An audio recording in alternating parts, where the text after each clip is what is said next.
Шашпау қыз-келіншектер шашына тағатын сәндік әшекей бұйым.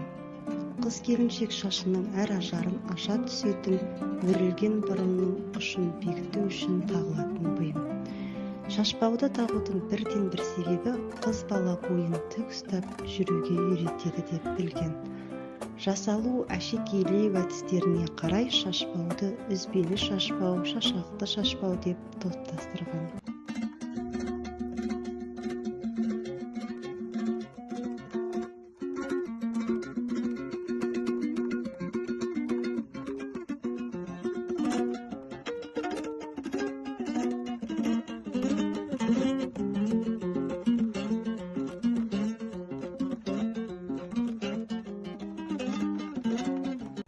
Еркем, еркем, еркем ай, еркелетсем екен ай, еркелеткен еркемді, еркелетсем екен ай.